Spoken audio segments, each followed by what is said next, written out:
हेच यातून दिसतंय।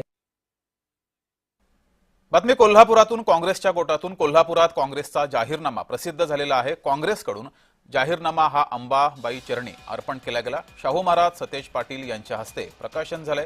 काँग्रेसचा जाहीरनामा हास्यास्पद आहे असं भाजपा खासदार धनंजय महाडिक यांनी म्हणत टीका केली आहे।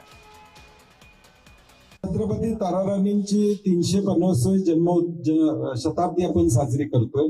त्यांना अनुसरून कारभार आमचा व्हावा आणि यावर्षी ती 350वी जन्म शताब्दी आहे आणि महिलांचं सक्षमीकरण करण्याला कोणाची ना असायचं कारण नाही। विरोधक नाही नको म्हणत असतील तर मला माहित नाही, परंतु आम्ही जर महिला इतक्या सक्षम करत असू, त्या स्वतःच्या पायावर उभी राहून बाहेर जर कामावर जात असेल, हातावरचं पोट असणारी महिला केएमटी मध्ये प्रवास करते, गाडीवाली तर कोण महिला करत नाही, आणि मग त्या भगिनीला आमचा आधार द्यावा ही आमची भूमिका आहे।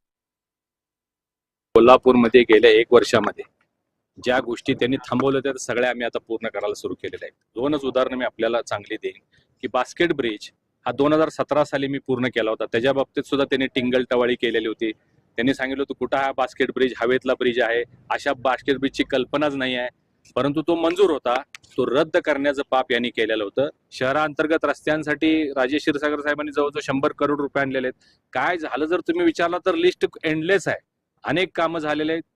केशवराव भोसलेसाठी मोठा निधी आलेला आहे, त्याचं काम आता पूर्णत्वास यायला लागलेलं आहे, ही कोल्हापूरकरांची मागणी होती। रंकाळाचं तुम्ही सौंदर्य बघा, हे 1 वर्षातलं काम आहे। रंकाळा जसा मरीन ड्राईव्हला क्वीन्स नेकलेस म्हणलं जातं त्या पद्धतीचा रंकाळा सुशोभित झालेला आहे। ठाकरे बंधूंच्या मुलाखतीचा टीझर रिलीज झालेला आहे। संयुक्त महामुलाखतीचा